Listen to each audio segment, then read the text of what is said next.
Welcome to Dynasty Playbook, where we're going to talk about some Dynasty fantasy football, probably get off topic a lot, and maybe answer a couple questions.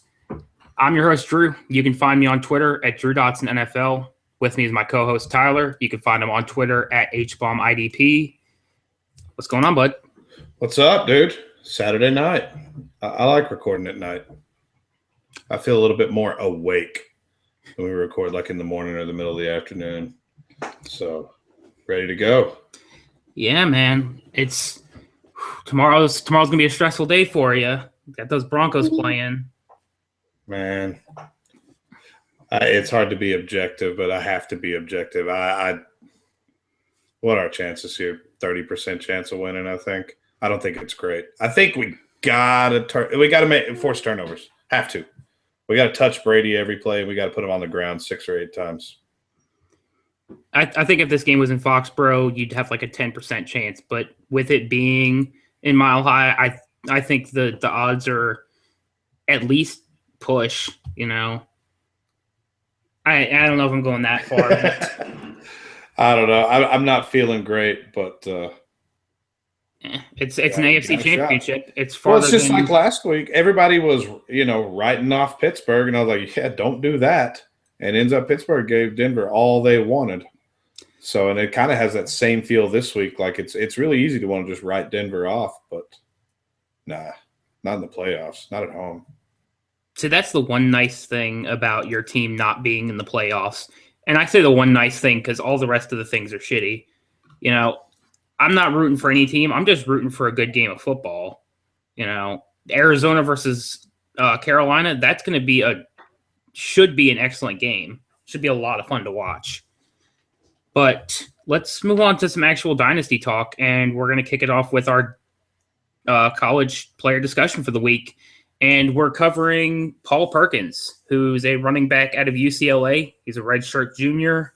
It's 5'11", 198, which I don't know if I believe that. Tyler and I kind of agree. He probably looks like he's closer to 210, 215. And he's still fairly young. He's going to be 21 at the start of his rookie season. And on the whole, I wasn't blown away by what I saw. He definitely has some very positive aspects to his game. He consistently keeps his feet moving. Pushing forward for extra yards on the play, plays to the whistle. His one cut is spectacular. He's got solid hands, so he's going to be used in the passing game. That's some PPR points. But the issue is, I see him as an impatient runner, and Tyler and I might not agree there. But the biggest issue I have with him is his initial burst sucks. It absolutely sucks. So if they're getting pressure past the O-line in the NFL, he's already going to be stuck. He's going to be hit for a loss, and he's not going to last very long in the NFL. But, there's a lot of positives to a game. He's probably going to be a guy I'm looking at in, like, the second round somewhere, probably outside of my top 3 or 4 running backs because it's kind of shallow at the position. But outside of that, I'd be fine with taking him. Yeah, I think, like RB5 or 6, somewhere in there in a very early preliminary rankings, probably about where I put him. I liked the kid, and I came into it with a little bit of bias already, which is tough to do because I watched him play live several times. And live, I was super impressed. The main thing I like about him is he pushes the pile. Like Drew said, he milks the play for all it's worth. He's going to get every last yard that he can get out of what's blocked anyway, and always stays moving. The tapes showed a few things. Drew said he's impatient. The things I liked about him, it's a plus and a minus for his patience, and sometimes he's almost a little bit too patient. And I think a lot of that comes from the running scheme, running out of the gun, where there's no set hole that you're supposed to go to. It could go anywhere from, right inside the guard to all the way to the sideline. And I think a lot of that is he just didn't know where the hole was, and his vision isn't that great, and he'd almost stop at the line of scrimmage and kind of chop his feet a little bit and then try to get in the hole. And if you do that in the NFL, Levante David's got you for a 2-yard loss. And I think that's the one thing that I liked the least about him was he just almost stopped momentum. He's just going to get swallowed alive. His downfield work is great. He has excellent feet, really good feet. versus like a one-on-one tackler. A one-on-one tackler is going to have some trouble with this kid in the open field because he's got that, like Drew said, the great ability to just make one cut, plant, and go. And he's a big kid. He runs with power too. So I like him. I think a second rounder, a very preliminary early grade. I think that's about where we're going to want to put him in the, second round of a rookie draft. And who knows where we go from there. But, versus a few of those guys that went in that range last year out of last year's class, just as good or better than a lot of them. Yeah. You talk about him not going down on initial contact. I had down, he's very slippery. Like, it's not even that he just cuts and gets away. Even when they have their hands on him, he just wriggles his way out. It's something I like out of him. And another thing that to me was a big positive, and it's going to help him transition to the NFL faster than a lot of these college running backs, is he's not always looking for that home run play. He's going to take what he knows he can get and not just let me just go to the sideline, see if I can break it upfield when realistically he's not going to do it. This is something I saw from Bishop Sankey when he was coming out, and I really didn't like it. He's not going to be getting tackled behind the line because he's stretching everyone out because he can't find the hole at the line. But with that, we're going to jump into our questions because we have so many questions this week. And thank you guys for sending them in. We really appreciate it. It gives us stuff to keep the show fresh because eventually Tyler and I will just end up talking about the same things over and over again. And unless you guys tell us to stop, we're probably going to keep doing it. But we'll start with our first question. Comes from John Stewart Mill. This a question from Reddit. He says, now most fantasy sites support point per first down. Is it time we consider adopting point per first down or half point per first down in our leagues? And he gave us a couple of arguments for. First downs are what NFL offenses are built to achieve on a consistent basis. So the players that earn them are frequently of great value to their team.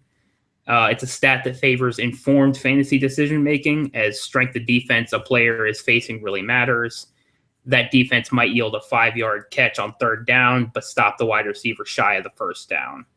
It adds another depth aspect to the game, and consider the depth to a league that uses both half PPR and half points per first down. And I'm going to give you his arguments against as well, and then we're just going to dive into this. Arguments against is it's not what we're used to, and people generally resist change. The data is not easy to predict since first downs are more rare than receptions. And points per first down can put a massive premium onto any running back that puts a 5 or top 10 rushing weekly performance, which already would have been high scoring. And does this make elite running backs too valuable? Now I'm going to start off by saying I agree on the resisting change. When Tyler and I first heard of doing, points per carry, it just sounded foreign and gross. And Tyler and I talked about it before the show. And, we resisted to change. But now that we've done it, I wouldn't want to do a league without it. It stabilizes the position. But for me, points per first down is going to make every game more of a lottery. These random, fourth wide receivers or second tight ends are going to be getting these first downs. Especially look at like New Orleans. That's going to destroy the value of New Orleans' offense more than it already is. But, it's going to really bump up the people who are already getting an insane amount of receptions. And it's just going to hurt the people who are still only getting targeted a couple of times. And that's my biggest issue with it. Yeah, I think just the unpredictable nature of it just kind of turns me off.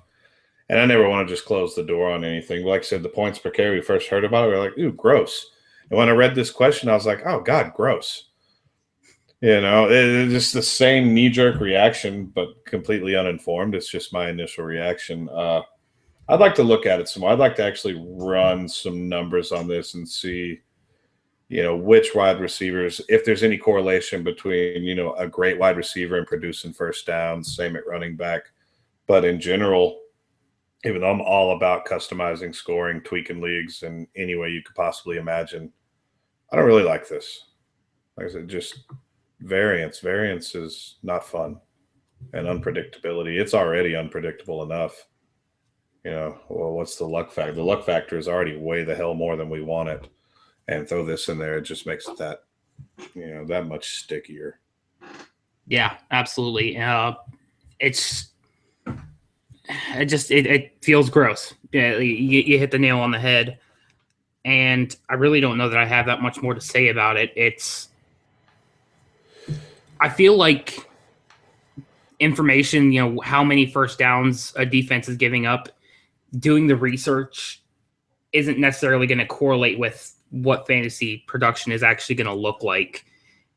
I think it's really going to just continue to muddy the waters, and it creates a higher barrier to entry in terms of knowledge of the game for people just getting into fantasy football.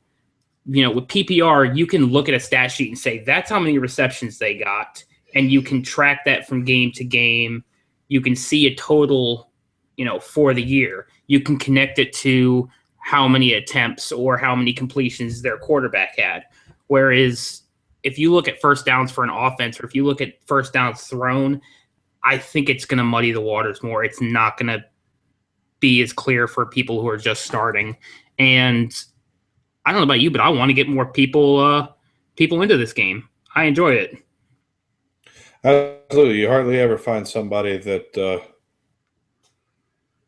tries fantasy and says, man, I hated that. Almost everybody becomes an immediate addict. I didn't want anything to do with it for years and years. And finally I got into it and I was like, oh boy, I found me something I likes. Yeah, my first one was a work league, and we had about 4 people that were super into it, all about trading and stuff.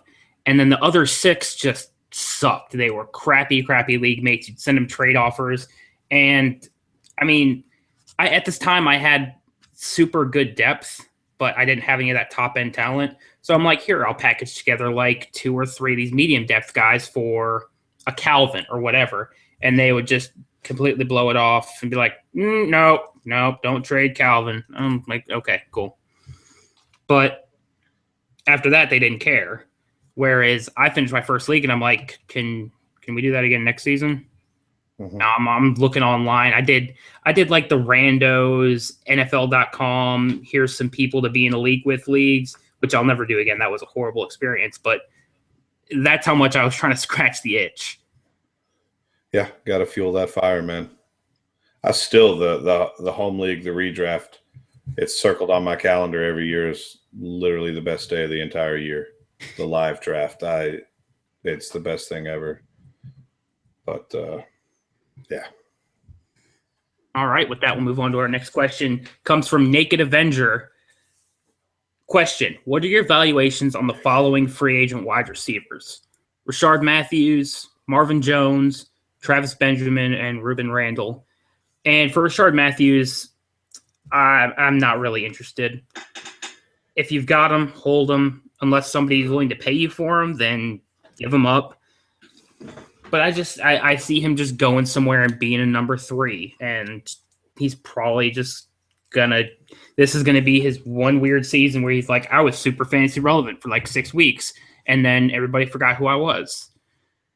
And Marvin Jones is a guy as soon as people start remembering he's going to be a free agent, there's going to be articles, there's going to be people start hyping him up, and I'm going to be selling. I'm going to be selling in a heartbeat because he had one good season. It was very fluky season. It's not like he was consistent that whole year. He had like 4 really good games that gave him a stat line that looked good for a number 2. So I'm selling him. I'm completely not buying at all. I don't care where he goes. What do you feel on those 2? With Rashard, it's just like, yeah, I think it's exactly what you said. You said a number 3. I'm thinking like a number 3 at best. On a lot of NFL rosters, he'd be a number 3 on his best day. Marvin, I don't know.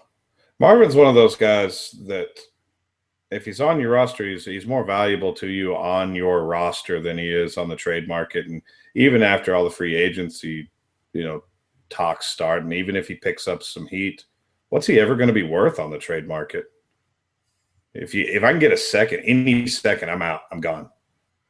But I'm not really necessarily, dying to trade him for a random third or, something screwy like that. So I like Marvin. Marvin makes a nice flex play for you.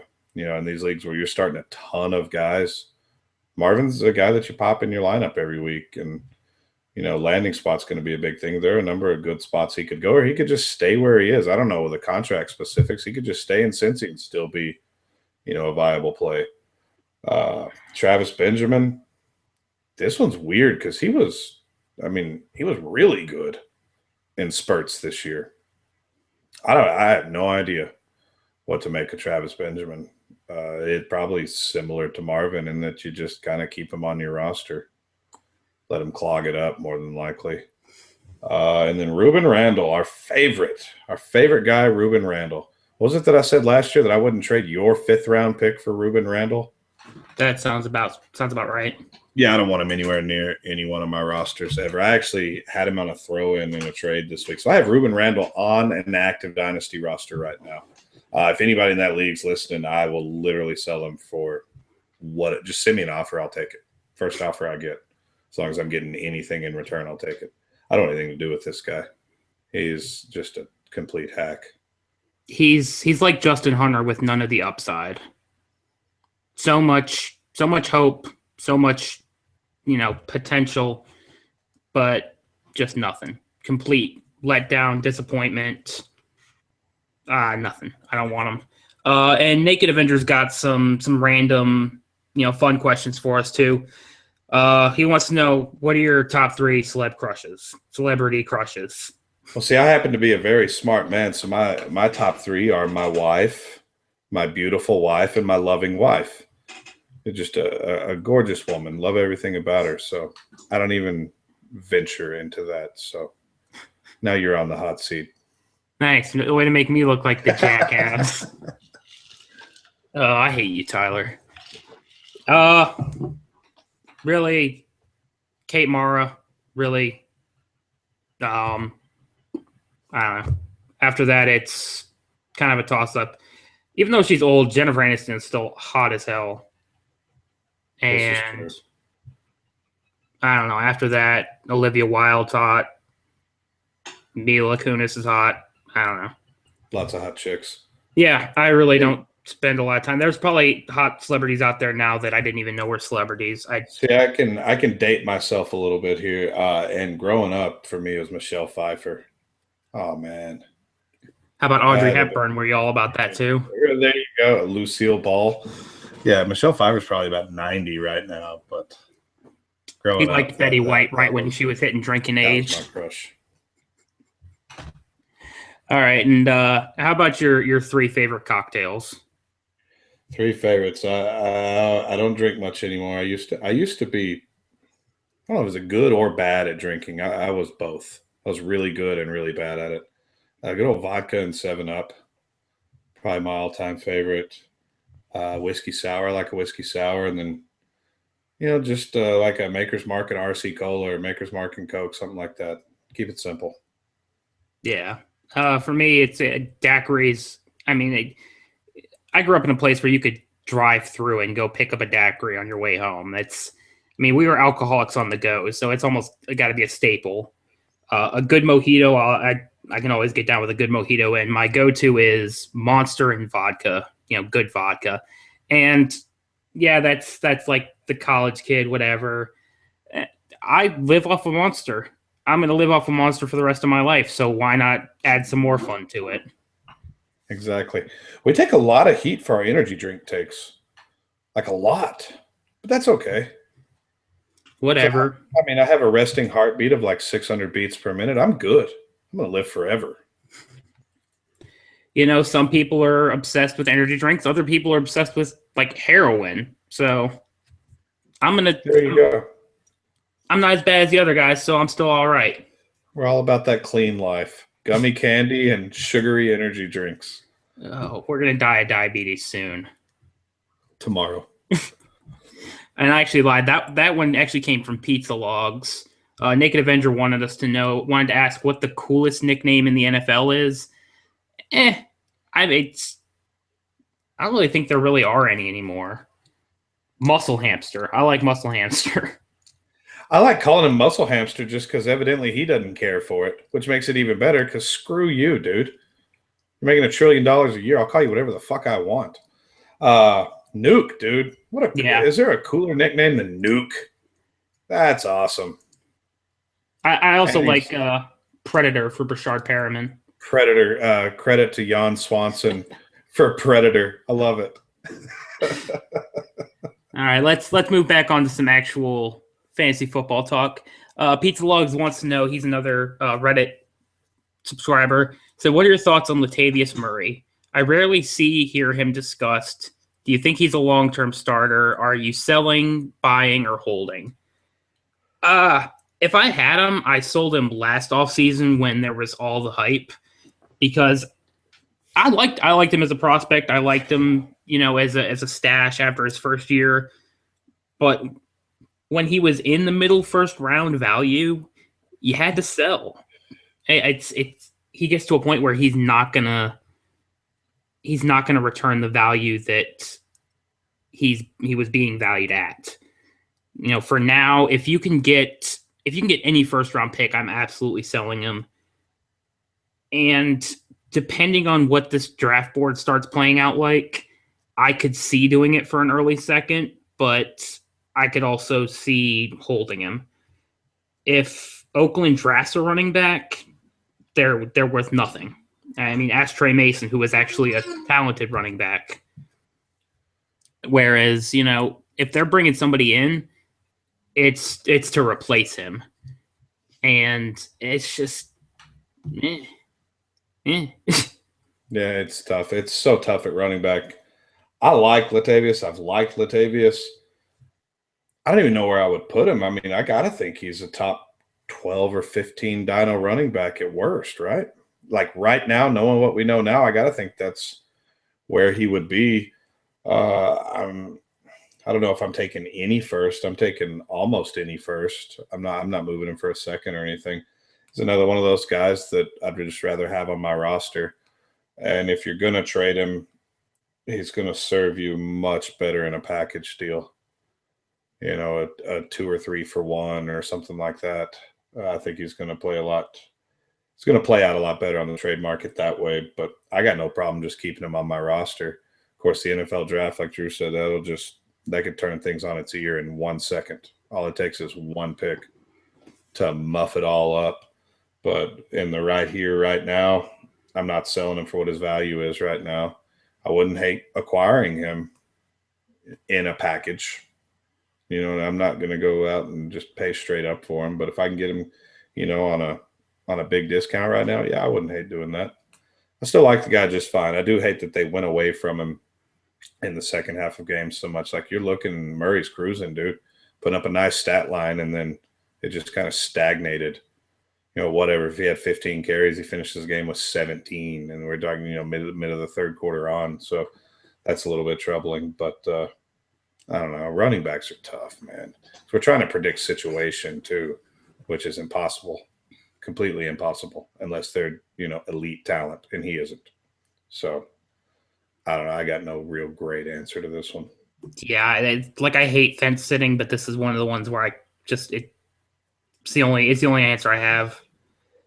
His next question is, which young tight ends do you think might break out in 2016? Walford, ASJ, and those probably would have been my 2 answers. I love ASJ. I think he's got top 5 tight end upside. Tyler and I were both big fans of Walford coming out. The other guy I would add on is Ladarius Green because I can't quit him. If Antonio Gates retires and San Diego doesn't bring in another option, he's the number 2 on that offense because it's not Dontrell Inman or anybody else besides Keenan Allen. Maybe Danny Woodhead is the number 2, which is sad in its own right. I have to think San Diego brings in somebody in the offseason. Yeah, who knows? Walford, man. I'm glad he brought up Walford. We were all about Walford, especially when Max Williams was going like the back half of the first, very early part of the second. We're like, don't do Max Williams in the first, do Clive Walford in the third. Val was every bit as good a player as Max and came at a substantially lower cost. And now this Oakland offense doesn't look like what we thought the Oakland offense looked like. You know what I mean? A couple years ago, you're like, Oakland was fantasy death. Now it's legit. They got a gunslinger back there. They've got two guys on the outside doing work, and Clive Walford is a hell of a player and a hell of an athlete. And one of the things that I like most about Walford on watching tape was his ability after the catch. This dude is mean. When he catches the ball, he's looking to get it upfield and go, and he's a good athlete. He's a good blocker. I think he's got a really good chance. And I'd hate to go as far as to say I guarantee or anything like that, but whatever he is now, if he's tight end 15, 20, wherever you have him, I think he is the one most likely to get into that top 10 this time of year from now. And also, Jason Morrow, come on. We can't have this conversation without talking about Jason Morrow, the forgotten one. It's like he fell off the face of the earth. Jason Morrow had a pretty good rookie season. It wasn't bad statistically. And it's another offense that used to be a crap hole that's not bad. Chan Gailey did some work there in New York. So if Morrow can get right, get his shit together, and actually get a role in that offense, he could produce as well. Honestly, even if he can't, what are you missing out on? He's free right now. Unless you're buying him from Tyler, nobody's charging you for Jason Morrow. Honestly, they'll probably be happy that they have the roster spot back. And he's probably on a lot of wires right now. I would bet he's on more waiver wires than he isn't, unless you're in a deep, deep league. I don't know that I'd go that far, but a lot of people were able to stash him on IR right away too. So yeah. A lot of people hate his guts. There are a lot of people that really don't like Amaro for any multitude of reasons, but I don't know. I watched him so much in college, just so much. Dude can produce. And it's funny, you're talking about how the Oakland offense is kind of really starting to piece together. It's looking like something we didn't expect to see from them. Their offense at the start of this regular season looks so much like Jacksonville's at the end of 2015 or 2014's regular season. They have a fantastic wide receiver one, like balls to the wall wide receiver one. They have a strong, young, developing quarterback. They have a solid number 2 option for wide receiver. Honestly, Oakland has a better tight end than Jacksonville did. And Jacksonville does. Yeah, we can just go ahead and do that. No Julius Thomas love here. Fuck him. But it's almost eerie how similar they are. They have super strong pass rushers now. Mack and Fowler. It's strong linebackers. Granted, Telvin Smith is way better than Malcolm Smith, but these teams are on the rise, and it's kind of exciting to watch. But with that, let's hit up his next question. How much would you pay for Allen Hurns in terms of rookie picks or a comparable player? And I don't know about a comparable player off the bat, but in terms of rookie picks, give me I'd pay like the 108 for him, something like that. He's outside of my top 5 or 6 wide receivers in this class, and then the top 2 running backs. I'm not buying him because people are valuing his absolute ceiling, but I still think he is going to be a legit fantasy producer, and I like Hurns a good bit. Yeah, I wrote down 110. It's the same thing. But then again, if that offer came in my inbox, I wouldn't do it right now. Somebody says, hey, I'll give you Allen Hurns for your 108. I wouldn't do it right now. I might on draft day, something like that. But he's a late first rounder in value. He's a good player, solid player. There's a lot of things that certainly numerically look like they'll be difficult to sustain with him. The super high yards per catch, the TD rate, and then, Allen Hurns, as an Allen Hurns owner this year, it was nerve-wracking. Many, many times you're going into the fourth quarter, and Allen Hurns got 3 points, and you're waiting on that touchdown. And he got it. He got a lot of weeks. He got it, and he put it up. So I think that's about right. A late first, I'd be pretty comfortable with that at another time. I'm not Yeah. moving. I'm not moving first round picks right now for. I don't want to call Alan Hearns iffy, but But for guys like even that, value, right? Yeah, that's about. I mean, that's what he should be valued. If you're doing a startup draft right now, that's about where he should go. You know what? Fifth, sixth, seventh round. something like that. But there's no reason to sell your picks now when they're going to be worth more in 2 or 3 months. Right. Wait till everybody's chomping at the bit. Exactly. His next question is, which top 12 quarterbacks in 2015 do you think are most likely to disappoint in 2016 and 2017? And he wants this for 4-point passing touchdown leagues. And the QBs are Cam, Brady, Wilson, Bortles, Palmer, Rodgers, Brees, Fitz, Cousins, Eli, Rivers, and Stafford. And I'm going to go with the obvious one first. I'm going to say Brady in 2017, maybe 2016, because he can retire. If he wins a Super Bowl this year, what's stopping him from going out on top with 5 Super Bowl rings? I mean, it's not really a whole lot of place to go from there. In terms of actual production, if they keep playing, I think the easy ones are Fitz, because they might replace him. Stafford, because he feeds a lot off of volume, and I mean he might continue to get it, but with Calvin going, I don't know how well he's going to produce with just Golden Tate and Eric Ebron. And then I guess my last guy would be maybe Rivers. No, I'm gonna go with Cousins instead. You know, this could easily just be a hot season for Cousins. But I don't think Eli's going to drop, because I think with Coughlin out of the mix, it's gonna breed some more offensive productivity. Well, Eli's going to have a hard time fading away with Beckham.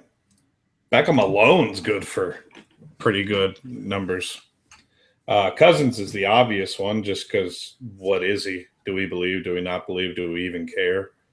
Bortles scares me just a little bit. You know, the volume was so high this year in Jacksonville, and he did well. I mean, he did really well, but it's not going to take much for him to regress.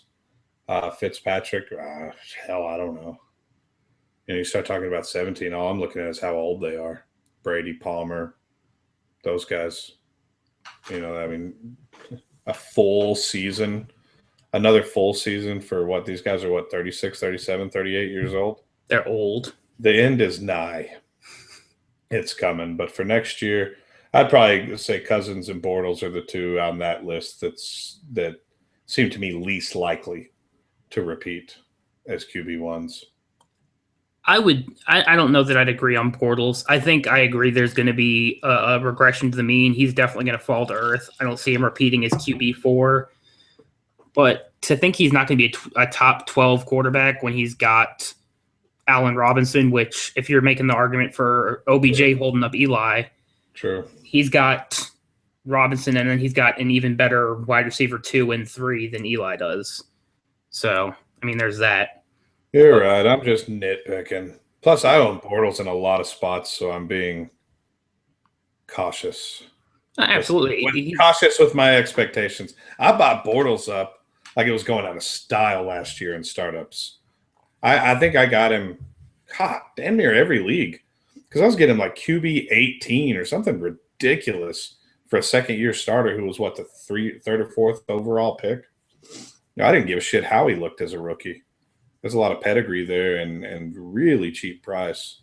So cautiously optimistic with him, but it's quarterback. Who knows what's going to happen next year? Yeah, you did the exact same thing with Bortles that I did with Carr.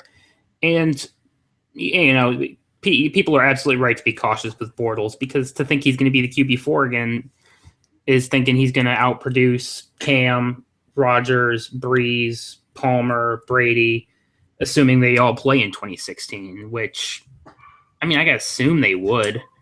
But, you know where assumptions get you. So we'll hit up our next question. Comes from the Papa Goose. Who do you think is next year's Allen Robinson, a second-year wide receiver ready to explode on the scene? For me, it's The obvious answer is Devontae Parker. But if you compare how much he showed to how much Stephon Diggs showed, it's not that much more on Diggs' side. I think Diggs could just as easily just blow up next year. And after that, I have to put in my token Aguilar, even though realistically it's not going to happen, but I have to hold out hope. I got to keep the candle lit so he knows how to get home. Yeah, leave the porch light on for Nelson Aguilar. I mean, it can't get worse, can it? I mean, he could turn into Stephen Hill, and they could just send him home. No. He's not even. He's not half the athlete Stephen Hill is. Yeah, but he's got twice the hands at least. Right, but Stephen Hill's got frying pans for hands. Parker's the obvious answer. Kevin White. Those are the two guys to me. They're the obvious answers. I'm worried about Diggs' volume. There's just not a lot to go around there. That's so conservative, and Teddy is so conservative. And yeah, I have no doubt that they have a very, very short leash on Teddy's abilities at the line of scrimmage and what they want him to do as far as pushing the ball down the field, things of that nature. So I think Diggs, I'm worried about his short-term cap, just because I don't think that offense can really support 1,400, 1,500-yard receiver unless he's getting 80% of the targets. So. Look at Norv Turner's previous offenses. He's put out some serious wide receivers, and I understand they're being cautious with Bridgewater early out of the gate. But who's to say after another offseason, another training camp where he does well, they don't open it up a little bit more. But I agree. That would be my main concern there. And I don't know how I let Kevin White slip my mind. Kevin White's absolutely my number one on that list because, I mean, I was arguing him as my wide receiver one for a lot of the last offseason. So I guess I kind of like him. Yeah, I can't wait. I can't wait to see him play. All right. And who do you think is next year's Brandon Marshall? A veteran ready to put up some wide receiver one numbers after a mediocre year in 2015. I will say this isn't an apt comparison because Brandon Marshall in points per game was still pretty solid in 2014. You know, he was a broke dick for a while, but when he was playing, he was still lighting it up. And I'm not really a fan of the veterans that didn't do well this year. And maybe it's because I just don't like old people. I can tell you it's not going to be Arian Foster. That's not cool. That's not cool. Why? Well, really? Why you got to bring up Arian here, man? I see what you're doing. Because people keep bringing him up like, yeah, where's he going to go next year? What's he going to do? He's going to go home. He's going to Shady Oaks Retirement Village to eat applesauce and watch Wheel of Fortune. I'll always love him. Is Mike Floyd's a veteran at this point? But Mike Floyd had a solid 15 season. Yeah, I mean, I get what he's asking though. I mean, Brandon Marshall had a solid season. This year was spectacular. He wasn't just good; he was well above average. He was a league winner this year, especially in redraft leagues where you're getting him way deep. Mike Floyd's the first name that popped into my mind. Obviously, Jordy Nelson had a pretty shitty 2015, I think. What, did he have 0 catches, something like that? Something like that. Probably 0 yards per carry, too. I have this insane love for Golden Tate. I don't know why. It's weird. I have him on a ton of rosters. So I love Golden Tate. I absolutely love him. I wouldn't surprise me at all to see him grab 100 next year, whether Calvin's there or not. I mean, he pushes it every year, and if he can just get more productive, more yards out of his receptions, I can see Golden Tate being a cinch, an easy wide receiver one. I mean, that's easily within the realm of possibilities, but it's just such a short list of veterans that have that capability. The other one I'd add to the list is Marshawn Lynch. If he comes back and he's healthy next year, he could have another 300 carry season and just beast mode. If he feels like it. If he decides to sit in bed that day. Right, that's the whole thing with Marshawn. It's like, do I feel like it today or not? And if he feels like it, he's legitimately top 2 or 3 back in the entire league. And if he doesn't feel like it, he's sitting on his couch eating Skittles. So I mean, it's kind of the same thing I do. So I don't. Skittles. They're so good. But the green, dude, they messed it up, man. They turned the green. It changed from lime to green apple, and I could never imagine that flavor change being a bad thing. But in the context of Skittles, it's bad because you just like take the Skittles, just dump them in your mouth, but the green apple throws off the entire chemistry of the bag.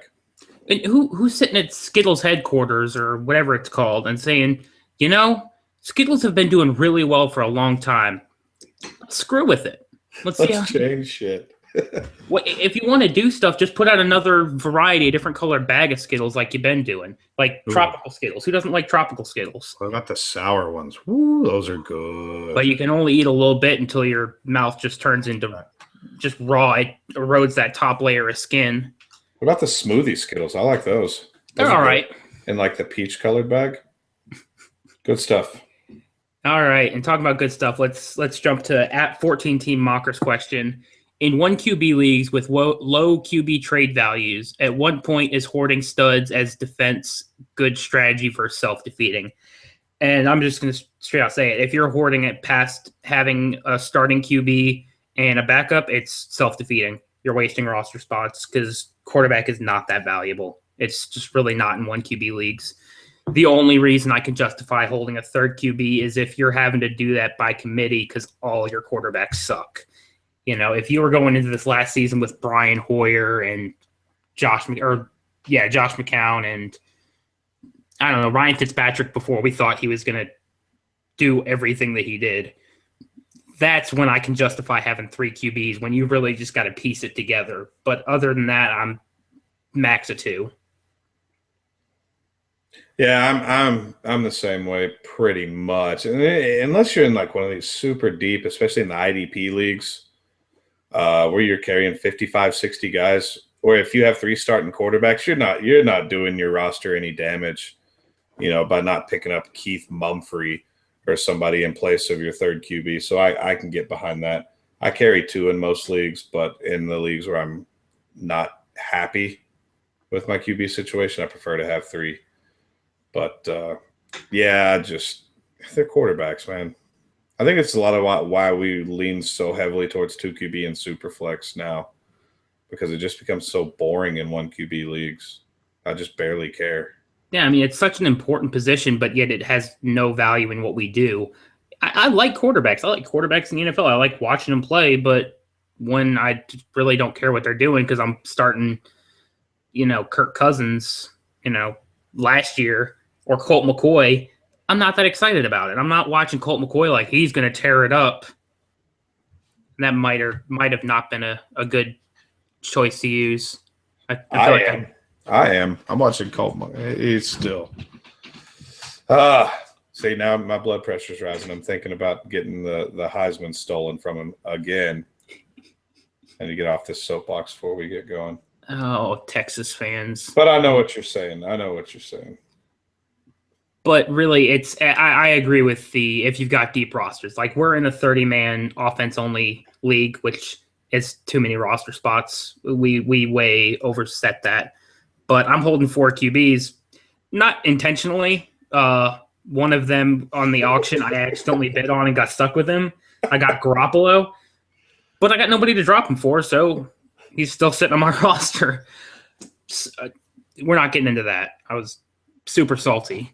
But as an owner of Brady, Eli, Mariota, if I can't get higher than a random second for Brady or Eli, just keep them, right? Absolutely not. If you can get any second for either of them, I'm doing it. Don't care. Bye-bye. Yeah, I'm gone. Yeah, for any second for either of those guys, I'm out like quick, immediately. And I probably would have done it last year, maybe even the year before. Maybe not with Tom, but with Eli. I'd sell him for a third without even thinking, and just take a total flyer on somebody. And if I get beat by him in the championship game or, you know, in the playoffs, well, then so be it. But I'm trying to move my roster forward, and those guys, 2 or 3 years from now, aren't even going to be in the league anymore. So, yeah, I was telling Drew, I may value QBs less than what I should. I had a roster last year. I had Andrew Luck, and I had Andy Dalton, and somewhere along the line, I think Derek Carr was on waivers, and I went and picked him up, threw him on my roster. And at some point in a number of trades, I looked down and all I had was Andrew Luck. That was it. I traded, Dalton and Carr away. I'm thinking, well, shit, I'd kind of like to have those guys back now. And now Andrew Luck's not even my roster, and I'm rolling with Ryan Tannehill, and life is bad. I'm not happy. I don't know what happened, but I'm not happy. So there's got to be a medium there. But typically, I just don't value him at all. If somebody knocks on my door for a quarterback and his name isn't, Cam Newton, Aaron Rodgers, Andrew Luck, you're probably going to come away with them. That sounds about right. And I'm going to let you answer this question before I say anything. It comes from @JU8134. What is Ertz going to do next year? Is he worth keeping? Well, hell yeah, he's worth keeping. That's Zach Ertz, man. He's going to light the world on fire. Who knows? It's so tough to predict, but I've liked Zach Ertz every single step of the way, all the way back to Stanford. He's a top 5 dyno tight end for me, and I'm probably on a lonely, lonely island there. But I still believe in Zach Ertz. Changing offensive coordinators, I don't really think it's going to matter just a whole lot. He's still the second or third best receiving option on that team right now. So I'm all about it. Crap, yeah, where I don't have him. Maybe I should go trade for Zach Ertz. He's probably not worth shit on the trade market, is he? People will probably give him away for almost free. And I think it's funny that we've always kind of gone head-to-head on our tight end takes, our white tight end takes. I'm an Eifert guy. You're an Ertz guy. I mean, I agree. I like Ertz a lot too. He's in my top 6 or 7. But I think regardless of what the offensive coordinator looks like, what the head coach looks like, the biggest thing that's going to influence his potential is whether Sam Bradford's there next year or not. I don't know what it was about Sam Bradford, but Jordan Matthews didn't have a drop problem before this year. And they were everywhere. Every game you saw Jordan Matthews dropping balls. Ertz had a hard time catching balls. Ertz has consistently been pretty sure-handed in the past. Am I wrong? No. Yeah. You have to think that that's got to be part of the equation, because it's not like Chip Kelly's the one throwing him the ball. Even if his offense is just it doesn't stop him from catching the ball. I love it. Best description I've ever heard. The bottom line here is Sam Bradford is a broke dick that will ruin your fantasy teams. He will ruin your NFL team if he's on your NFL team. He's just bad for football. And he's not particularly good at football either. Said the Texans fan. God, he's the worst. Oh, that mouth-breathing son of a bitch. I swear. There, no love lost for me there. None. All right, let's hit up Fomorian's question, and Fomorian's is consistently hitting us up with good questions. He puts in work over at FFCC, the Fantasy Football Couch Coach, who is also kind of hosting our show. They advertise for us, and we give them a shout out on the show, which we consistently forget to do at the start of the show. Eventually, you can actually listen to the show from the website. You can go to ffcouchcoach.com, find the Dynasty Playbook, listen to it right there without even leaving the homepage, which is pretty cool.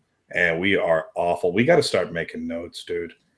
We just fly by the seat of our pants. The sad thing is we have a page full of notes, and we forget to put in the notes. What about Chroma doing our awesome lead-in music, too? My buddy Travis and Chroma doing the most kick-ass podcast intro there is, man.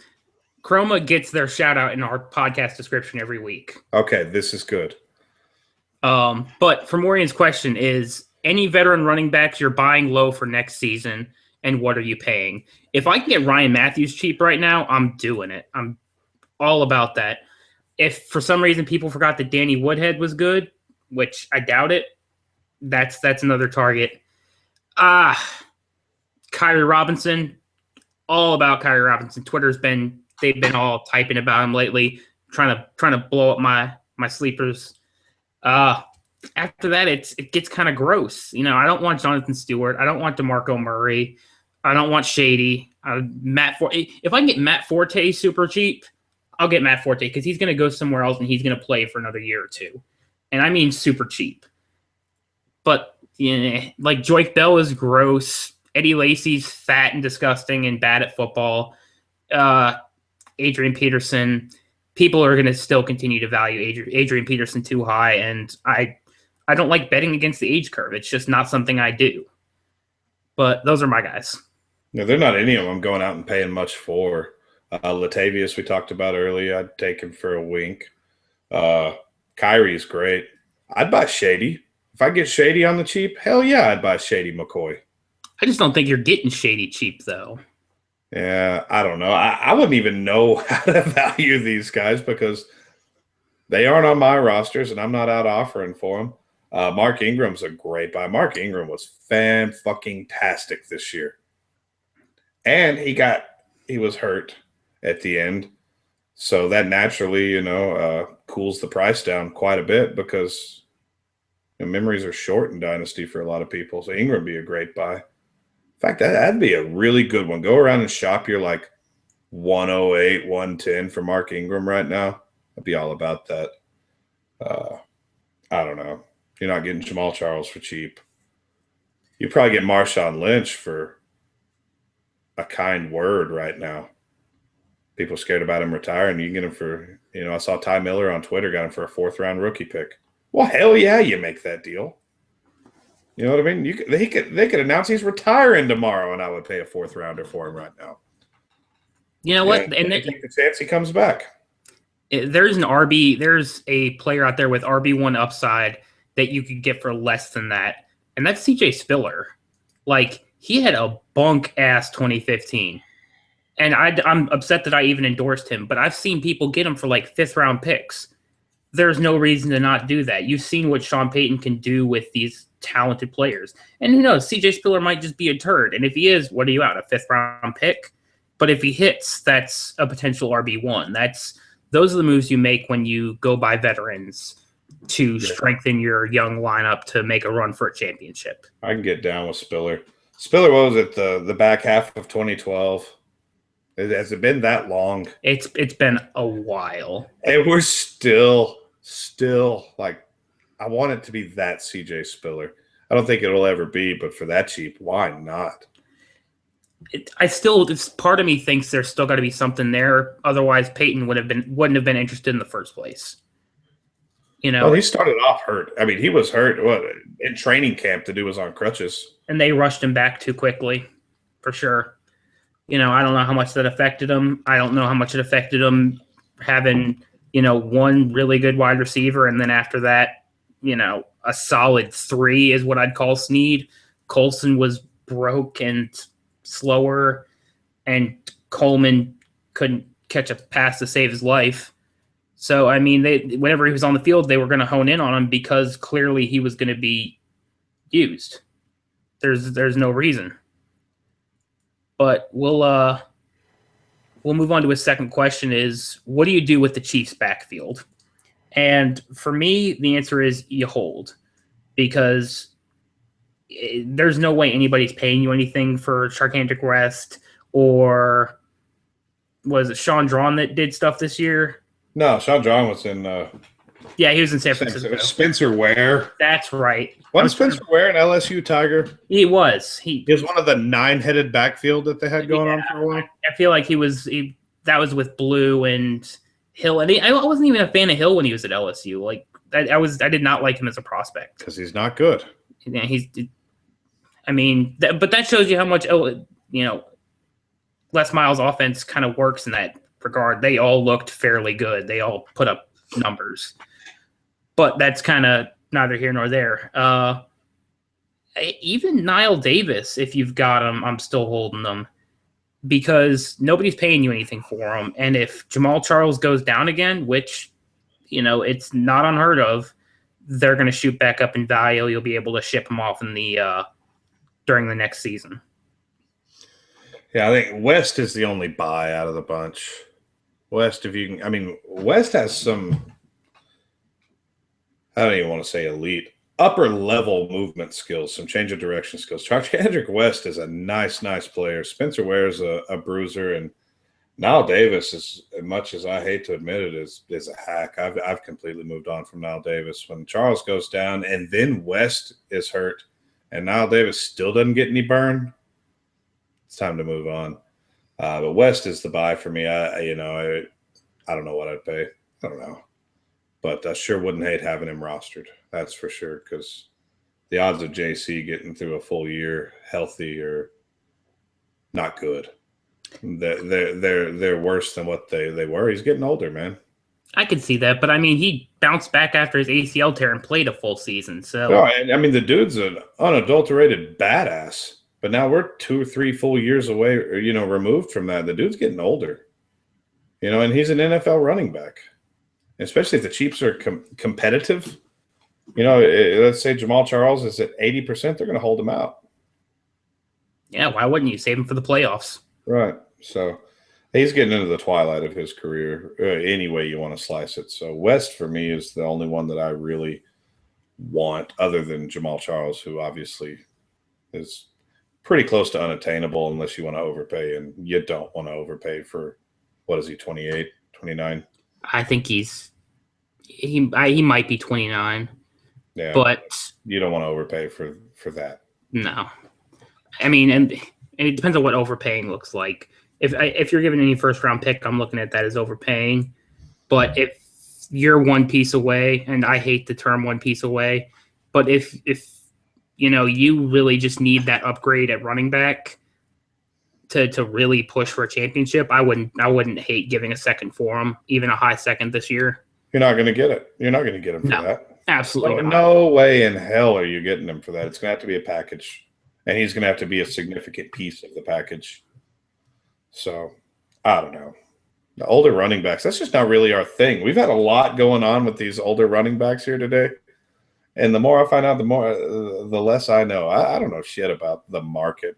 I mean, I know what the market is, but it's not actionable to me. Yeah, the market might be a fantasy because it doesn't exist to me. It's not something I participate in. And Famorian's last question is: would you rather have Rawls or Henry? And for me, even if Lynch announces his retirement during the show, I'm still taking Henry. I like Rawls. I like Rawls a lot, but Henry's going to have more value now, and he's going to gain value by next season. It would take an amazing season by Rawls to catch up. So I think this will be fairly close for me. Yeah, I mean, don't get me wrong. Rawls would easily be my RB3 in this class if he was just draftable in this class, but I'm still taking Henry over him. I think feet to the fire, I would probably take Henry, but I would think long and hard on it. Like right now, if we're rookie drafting today, man, it's going to go Zeke and Treadwell, and then I'm probably taking 5 wideouts before I'm taking Henry. I've really cooled on Henry quite a bit the more I watched of him. So I'm going to say they're going to be so close together that it's almost a coin flip for me.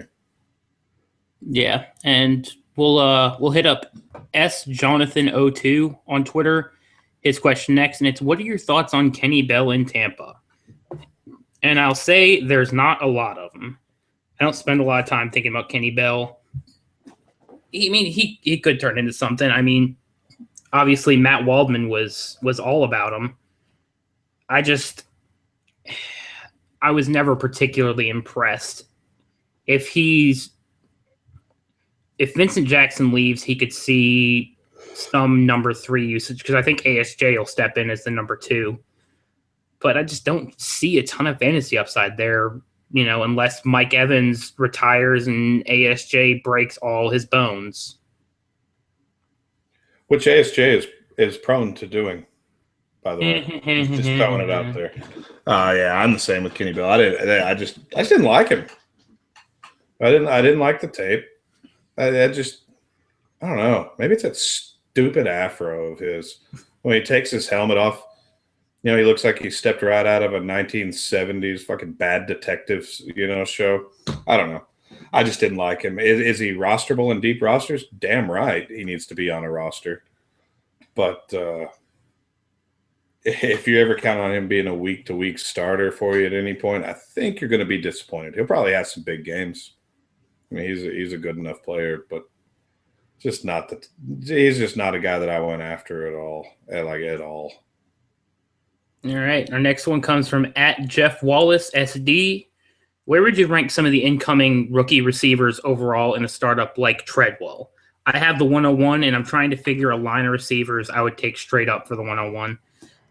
Personally, I have Boyd over Treadwell. I've said it 100 times. But for me, Boyd would slot in right around wide receiver 15 or so, maybe a little bit earlier. Treadwell, honestly, Treadwell I might have right behind that. Whereas Zeke slots in probably as my RB3 or 4, a top, probably a third-round startup pick, maybe early fourth. And then after that, it's a pretty steep drop. I'm not looking at any of them for probably a couple more rounds of the startup. I'm going to get Kevin White. I'm going to get Jarvis Landry, Jordan Matthews, guys like that before I'm looking at Doxson or Michael Thomas or Carew. Especially not Coleman. Coleman I'll take in like the 20th round maybe. Yeah, I think that's about right. Typically, you're going to value the 101 as a top 15, 20 player. And I think they're falling right in line this year. 101, whether it's Treadwell, Zeke, Boyd, Derrick Henry, whoever you think is your 101, probably a mid-second pick, So you're looking at 12 to 15 wide receivers that I'm going to take for the 101. For me, it breaks right at Keenan Allen.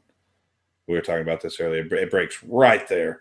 Like, I'm probably taking the 101 over Keenan Allen, but I'm not going to get upset if somebody takes Keenan Allen over the 101. This class isn't the greatest. There are 2 or 3, 4 really nice players, but like I said, that's about where they're typically valued every year, and I think it's going to be about the same this year. So if you want them in a startup scenario, be prepared to overpay, or not overpay. You got to pay up. You know what I mean? You got to pay the price to get them. So be prepared for some snickers for some people to call you're crazy, because that's what they're going to do. But screw them, because it's your team, not theirs. So if you want them, you got to get them early.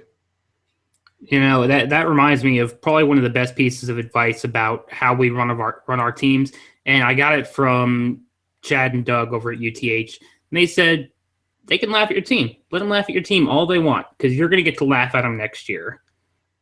And they've absolutely been right. That's where I started, really honing what I did as a dynasty player, focusing on youth, and it works. I've got just truly dominant rosters, and I got mocked because of it. I went through a startup where the only player I drafted that wasn't on their rookie contract was Matt Ryan, and now my roster is just disgustingly good. But they all mocked it that first year because it's weird. Especially back then, it was weird. But yeah. Exactly. And the best thing about doing it that way is you get gobs and gobs of talent, especially because you're trading down a lot. You're jockeying for position in these drafts. And now that it's become more in vogue, it's much more difficult to pull off. But you're not looking at, man, I'm 5 wide receivers deep. You could be 10 or 12 wide receivers deep with nice young talent. And I love that Chad and Doug they don't care, man. They do their thing. They say what they've got to say, and they believe in it. And I hate to use the word preach. I mean, that's they preach it, that this is their way, and they don't care if anybody likes it, loves it, hates it. They don't care, because they believe in it, and it's a viable strategy. And like I say, it's becoming more and more. It's not the norm, but there's a lot more people doing it than used to.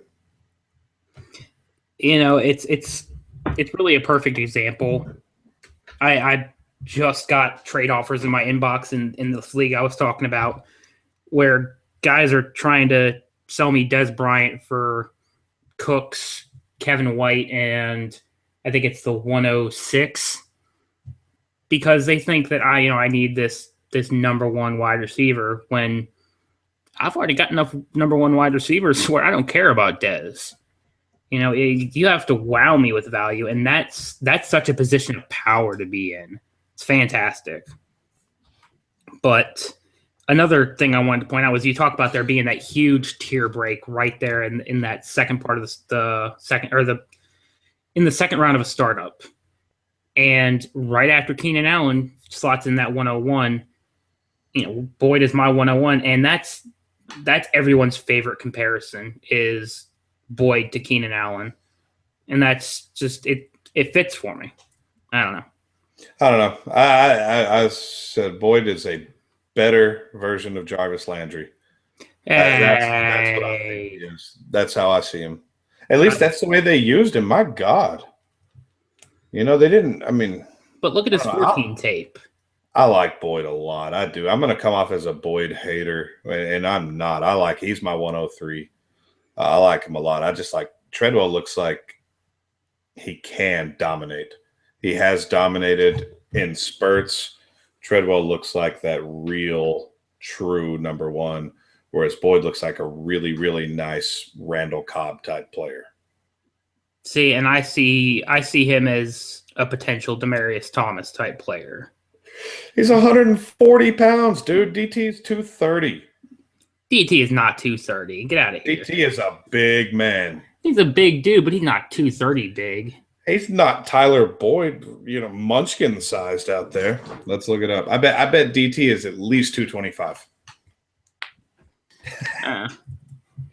See, we're gonna do this Treadwell Boyd thing for a while. Oh, it's gonna be great. Right. Oh God, I forgot how light Tyler Boyd was. He's a little bitty feller, man. He's 185. I was more so going for the how they play their game. I know what you're saying, but if I get a chance to take a run at you, I'm going to take it. You understand? Yeah, that's fair because I do it to you all the time. But right, it's kind of our thing. It's because I'm normally right more than you. Ooh. Oh. So, how much does DT weigh? I don't know. I thought you were looking it up. I saw you fumbling around. I was looking at Tyler Boyd, you lazy old fart. Yeah, Tyler Boyd. He's just so skinny, dude. Demaryius Thomas. Let's see. I love how we're doing this live on the air. We are wasting value. All right, we can just go ahead and close it. Let's move on. And we're gonna finish it up with Brady's final question because it's not fantasy related. Specialty Oreo flavor available for limited time. Discuss. Now, this is brought up because it was recently brought to our attention that there are cinnamon bun Oreos, and they are fantastic. Tyler, have you gotten them yet? I have not. I was going to go to the grocery store on my way home today from work. I didn't. Well, why? There's no rhyme or reason. I'm going in the morning. I'm all about cinnamon. I'm all about Oreos. This can't be bad. This was our buddy Bruce Mattson from Twitter brought it up. They're amazing. They got to be. They just have to be. Demaryius is 236 pounds. He is 230 according to Wikipedia, and that's why I pushed for it. Wikipedia is a credible source. It is for me. It's good enough. Like, where'd you find it? The internet. So you know it's true.